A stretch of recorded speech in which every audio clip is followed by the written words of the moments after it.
From Chris Cyborg's crazy physique and knockout power, to Amanda Nunes's utter domination in the female MMA world, here are some of the scariest female fighters in the UFC, starting with Zhang Weili. Imagine getting hit by a brick wall inside the octagon. I might sound crazy, but that's exactly how Weili's opponents feel whenever she punches them. That's the price you pay for getting fooled by her small 5'4" frame and innocent face.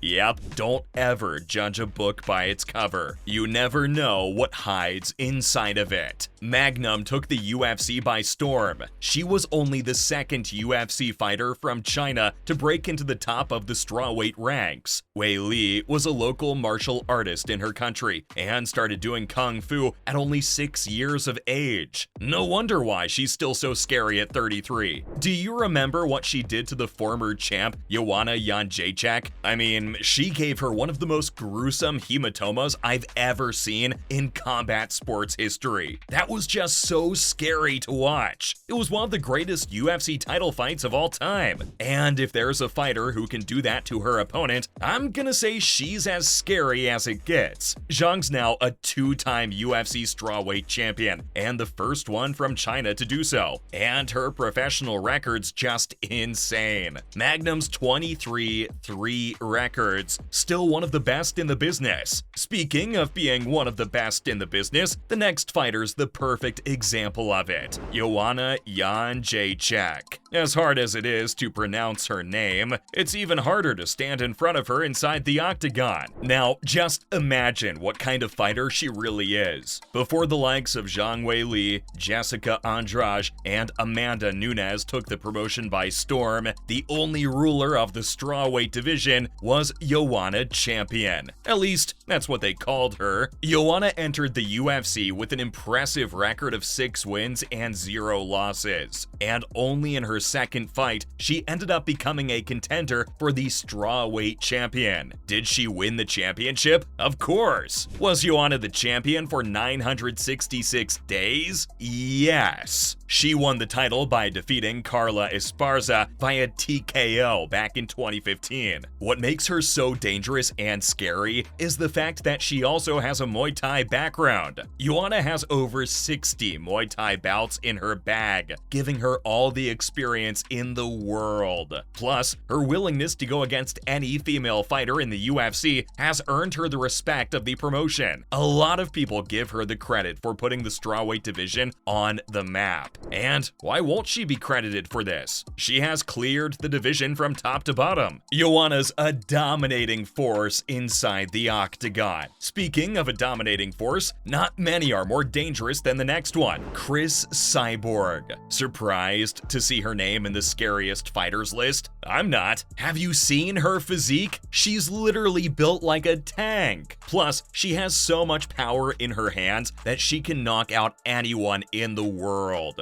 Whoever named her Cyborg was a genius, cause sometimes it feels like she isn't human at all. But she doesn't only have crazy power in her hands, she also has wrestling skills to make use of when the fight gets on the ground, and Cyborg's really good at doing that. When you combine insane power with some tremendous grappling skills, you get a fighter like Chris. And when you apply those skills in your fight, you win championships wherever you go. And that's exactly what Cyborg's done. She's been a champion in every single promotion she's been a part of. How many other fighters can you think of who did the same? None? Yeah, cause there aren't any. Cyborg's the only fighter in MMA history to win championships in all 4 major MMA promotions. Records like this aren't made every day. It's madness. With a record of 26 wins and 2 losses, she's beaten pretty much every big name in the MMA world. But yes, fighters in the UFC do get scarier than her, because who can forget the legendary Rose Namajunas? Everyone loves an underdog who makes their way to the top, right? It's even more special when it's a woman who's punching against all odds to make a name for herself. Well, that's literally what Rose did. Normally, roses are soft and delicate, but this one ain't. Thug Namajunas is quite literally a thug inside the octagon, and one of the most unlikely champions in UFC UFC history. Whenever her back's against the wall, she has the ability to bounce back. And no, she isn't a dominant champion, but Thug has shown us from time to time that with the right mentality, resilience, and toughness, you can win championships. And because of this, she's a former two-time UFC strawweight champ. Plus, in both of her championship fights, Namajunas wasn't the favorite at all. No one even thought that she'd come close to winning. What she did to Joanna is what she's all about. Thug knocked the strawweight queen out in only the first round of the bout. She's got some pretty dangerous weapons in her armory, including devastating punches, elbows, and knees. You don't want to be on the receiving end of one of those. Now, while Namajunas wasn't a dominating champion, the next fighter certainly won, Amanda Nunes. What Nunes does inside the octagon is exactly what a lioness does inside the jungle. A lioness captures her prey with ruthless efficiency, which is what Nunes has been doing inside the octagon for so long. She's the longest reigning champion in UFC history. The lioness spent a staggering 3,195 days as the champ. Achieving something like this isn't a joke. Everything was going great for her until Juliana Pena ended her reign. But that doesn't change anything. Nunes might just be the most complete female fighter we've ever seen. She has defeated almost everyone who came her way, and she's the only female fighter to simultaneously hold titles in two different divisions. It almost feels like there's no competition left for her in the UFC. This is completely true when we're talking about the women's featherweight division. She has achieved everything she could in MMA. The lioness is also sent to face Pena once again in June, and I can see only one winner in that fight. This is the only bout that makes sense for her, but this isn't the only big fight of her career. Her fight against Ronda Rousey at UFC 207 was huge. How huge? Well, it sold over 1 million PPV buys, and she only needed a minute to finish Rousey in her comeback fight to the sport. That's ruthless. But there's still someone higher up the ladder. Of course, it's Valentina Shevchenko. Was there ever any doubt about this one? Bullet just may be the most dangerous and the most lethal female fighter in all of the combat sports at the moment. She started her journey at the early age of 5 with Taekwondo. Shevchenko switched to Muay Thai at the age of 12, where she apparently knocked out a 22-year-old.